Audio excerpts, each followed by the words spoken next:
All right, so first off, just talk to me, pretend like the camera's not here. Okay. Just go one by one, first and last name. Okay. George Passidakis, Athena's father. Mary Passidakis, Athena's mother. Angelique Passidakis, Athena's older sister. Alex Passidakis, Athena's older brother. Perfect. So first off, just talk about the kind of person that Athena was, throughout her life. I've heard so many great things about her. Just kind of put that into words. Sure, yeah. Athena was, a shining star in our family. She had a lot of struggles at an early age with very serious medical, rare disease that was impacting her at age 3 and age 5. She had to have multiple, 6 months of chemo on one of those rounds and 12 months of chemo on the second. And she had a brain tumor from the disease, so she was always struggling. And her perseverance and attitude was the thing that got her through and got us through, right? She was never sad about her own situation. She would be worried about us. Like, she could tell I was stressed, and she said, "Dad, are you okay? It's gonna be okay." All of us. She calmed all of us that way, and she overcame every obstacle in her path. She was going to college at Cal State Chico for her health services administration degree, and it was really hard. She had learning disabilities from the brain tumor, but she worked so hard. She would call us, "Dad, I'm going to fail this class. There's no way I can do it." And we would talk to her, and she would persevere and come up with something, talk to the instructor, and the instructors got to know her that way. And they spoke yesterday at the vigil in Chico. It was really nice. And that was it. She just overcame everything with a positive attitude. All her friends are coming to our house for the last 3 or 4 days, sharing stories. We knew them a little bit and knew kind of the things they do, but they had so many good memories of her. I put up an upload link for them, and now we have over 1,200 photos and videos from her friends. It's amazing. So, it's a horrible event. We're not going to recover from this easy or ever. We just have to find a way to move on and honor her along the way. Just kind of walk me through, I've already seen it here, the emotions you guys are going through last week, now, with all these vigils and everything. I mean, I think that for us, the shock was first. I mean, it's just shocking. I don't know how to talk about that process because it kind of goes in waves. Now that my family, I've got my husband's sister came up with her husband right away, and then my brothers came up. I have 3 brothers and a dad that are here with me. They came up from LA and from Carmel. And because they're with us all the time, it helps us carry. We can actually go a couple of hours sometimes without a tear because they're here and present and keeping us distracted, and there's all these events to pass. But even if I leave for a minute to go use the bathroom and I find myself alone, we just sob. It's horrifying. And we have to get back together again. There's something about being close and with each other that's helping us through this part of it. I'm not sure. And everything reminds us of her, of course, right? All the support we're getting is amazing. We have enough flowers at the house to fill 3 floors of a florist store, and people are writing notes about it. So it's good to see her life and know the support people are providing us, but it also reminds us of her, and there's a hole that will never be filled. So, is your siblings, anything you guys want to add?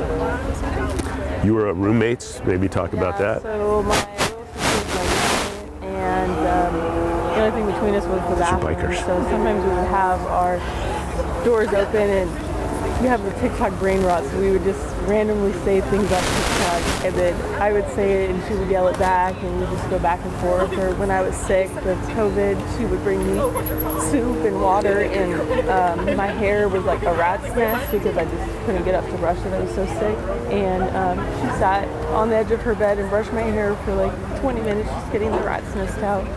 And she just cared so much about me. And when she was going through school was hard, and she did follow the major that I did, so she'd come knock on my door and be like, can you help me?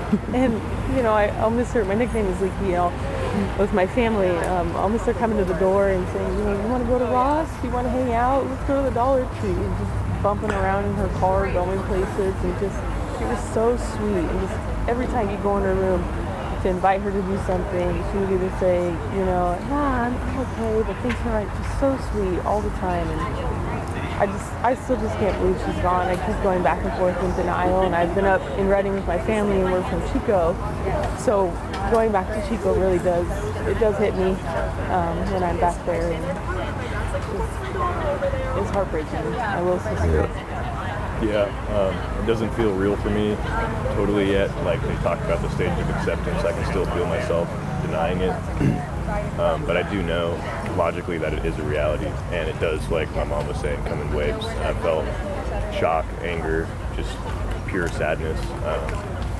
But she was the sweetest person ever, and nobody deserved this in general, but Athena specifically. And you know, everybody's asking us, how can they help? How can they help? We have enough flowers, we have enough food coming, and we tried to think of some things that Athena was passionate about, and she loved animals, any kind of animal, dogs in particular. She fostered dogs, fostered new mother, you know, dogs that have 6 puppies in our house. It was chaos, but pure love was coming out from her.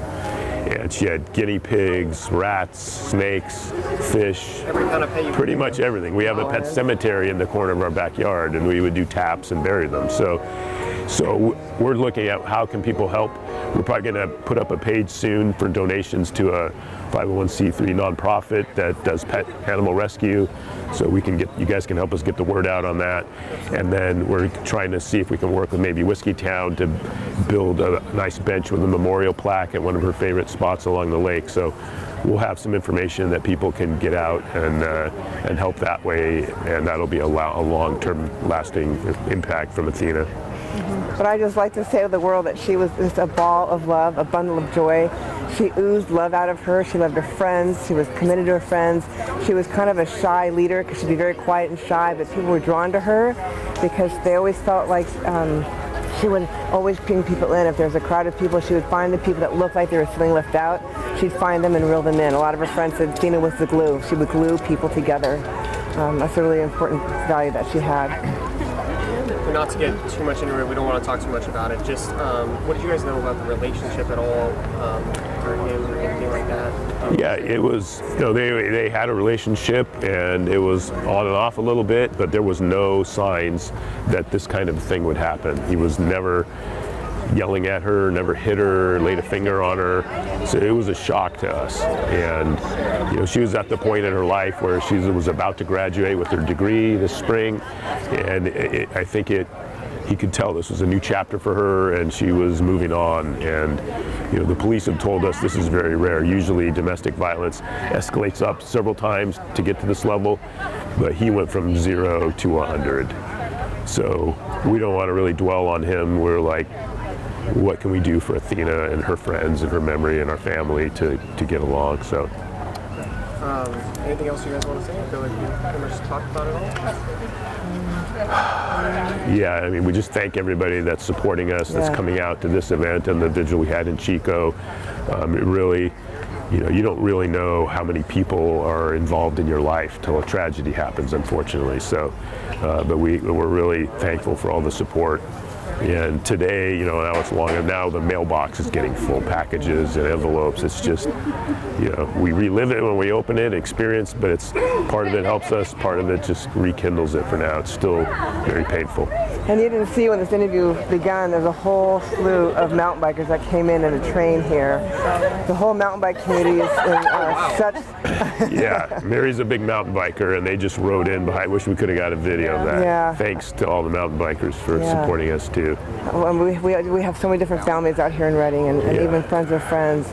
We really, really appreciate all the support and love. Thank you. All right. Thank you so much, guys. Thanks, Tyler.